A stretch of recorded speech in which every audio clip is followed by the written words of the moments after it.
ternyata 150 meter daripada lokasi ditangkapnya tersangka ini, kita akhirnya berhasil menyelamatkan salah satu bayi korban, ya, ini korban penculikan di dalam pos ronda yang dalam keadaan kosong. Alhamdulillah selamat, kita amankan, dan saat ini kita sudah serahkan kepada pihak keluarganya.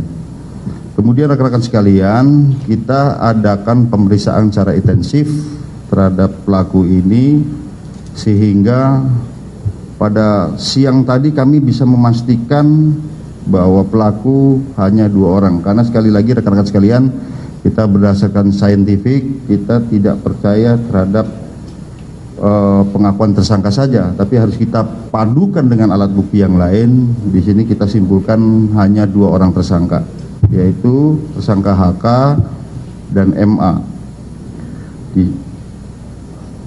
Kemudian terhadap tersangka-sangka ini, menurut keterangannya bahwa setelah melakukan pembunuhan yang telah direncanakan 3 hari ini, ya, kemudian yang bersangkutan membawa anak ataupun bayi ini ataupun balita ini yang berusia 17 bulan, ya, rencananya akan dibawa ke Jogja.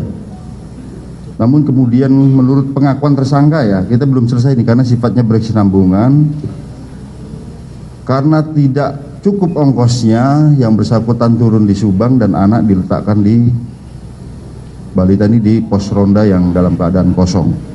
Ya, kami tanyakan dalam kurun waktu itu bagaimana, dikasih apa, anaknya ketika khawatir terhadap anak ini, ternyata selama kurun waktu itu dikasih nasi orek menurut keterangan yang bersangkutan ini. Ya.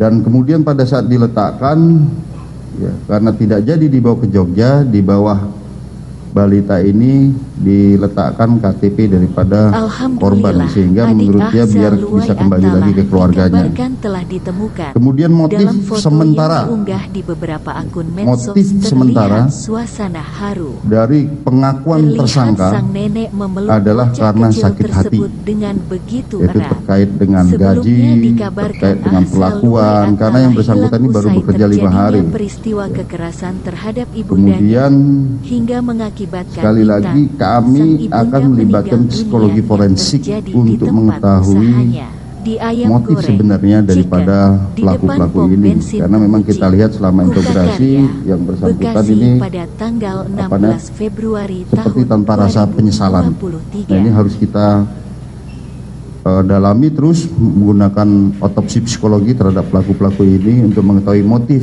yang sebenarnya.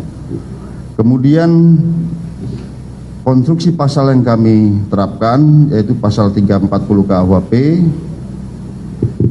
junto pasal 365 KUHP, kemudian kami juntukan pasal 328 KUHP tentang penculikan, yaitu pembunuhan berencana, pencurian dengan kekerasan, dan juga penculikan dengan ancaman maksimal hukuman mati atau 20 tahun penjara.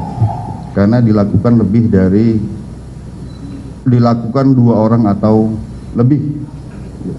Ini kan 2 orang yang melakukan. Namun di sisi lain, ini karena melibatkan anak di bawah umur, kita juga terapkan pasal 76F junto pasal 83 Undang-Undang Nomor 35 Tahun 2014 dan Undang-Undang atau Undang-Undang Nomor 23 Tahun 2002 tentang pelindungan anak dengan ancaman kurungan penjara selama 15 tahun penjara maksimal ini, ya.